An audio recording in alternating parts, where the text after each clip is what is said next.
Europe ഉഷ്ണതരംഗം കൊണ്ട് പീഡിപ്പിക്കപ്പെടുകയാണ്.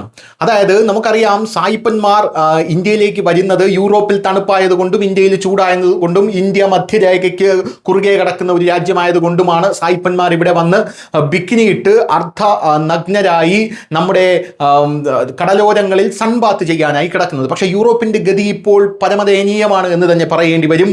ഇപ്പോഴിതാ യൂറോപ്പിൽ തുടരുന്ന ഉഷ്ണതരംഗം മൂലം 1000-ലധികം പേർ ഫ്രാൻസിൽ മരിച്ചിരിക്കുന്നു എന്ന റിപ്പോർട്ട് പുറത്തു വരുന്നു.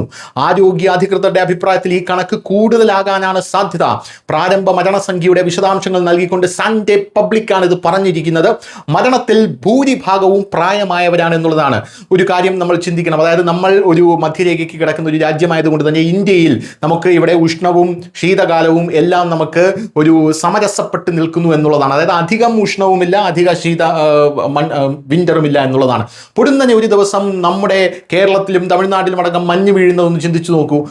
നമ്മൾക്ക് അറിയാത്തൊരു കാലാവസ്ഥ നമ്മളെ തേടിയെത്തുകയാണ്. സ്വാഭാവികമായിട്ടും ആ കാലാവസ്ഥയോട് പൊരുത്തപ്പെടാൻ സാധിക്കാത്ത മനുഷ്യർ മരണപ്പെടുക തന്നെ ചെയ്യും. അതിൽ കൂടുതലും വാർദ്ധക്യസ്കരം അസുഖം മൂലം ബുദ്ധിമുട്ടുന്ന ആൾക്കാരുമായിരിക്കും. അത് തന്നെയാണ് യൂറോപ്പിലും സംഭവിച്ചിരിക്കുന്നത്. റെസിഡൻഷ്യൽ കെയർ സെന്ററുകളും വീടുകളിലും നടന്ന മരണങ്ങളെക്കുറിച്ച് കൂടുതൽ വിവരങ്ങൾ ലഭ്യമാകുമ്പോൾ മരണസംഖ്യ ഇനിയും വർദ്ധിക്കുമെന്ന് ഭയപ്പെടുന്നു. ഈ ഉഷ്ണതരംഗം മുൻകാല റെക്കോർഡുകളെല്ലാം തകർത്തിരിക്കുന്നു. വൈദ്യുത ഉൽപാദനം തടസ്സപ്പെടുത്തിയിരിക്കുന്നു. അടിസ്ഥാന സൗകര്യങ്ങൾ നശിപ്പിച്ചിരിക്കുന്നു. ജൂൺ 20 ആരംഭിച്ച ഈ ഉഷ്ണതരംഗം ആഗോള ശരാശരിയേക്കാൾ വേഗത്തിൽ കാലാവസ്ഥ മാറിക്കൊണ്ടിരിക്കുന്ന യൂറോപ്പിലെ എല്ലാ കാലത്തെയും മോശം ഉഷ്ണതരംഗമാണ് എന്ന് ശാസ്ത്രജ്ഞർ പോലും ഇപ്പോൾ വിലയിരുത്തിയിരിക്കുകയാണ്. ഉഷ്ണതരംഗം ഇപ്പോൾ കിഴക്കോട്ട് നീങ്ങുകയാണ്. രാജ്യത്തിന്റെ മിക്ക ഭാഗങ്ങളിലും അതിശക്തമായ ചൂട് കുറഞ്ഞുവെന്ന് ഫ്രഞ്ച് കാലാവസ്ഥ ഏജൻസി പറഞ്ഞിട്ടുണ്ടെങ്കിലും വടക്ക് കിഴക്കൻ മേഖലയിലെ ചില പ്രദേശങ്ങൾ ഇപ്പോഴും ഉഷ്ണതരംഗത്തിൽ ഉഴലുകയാണ്.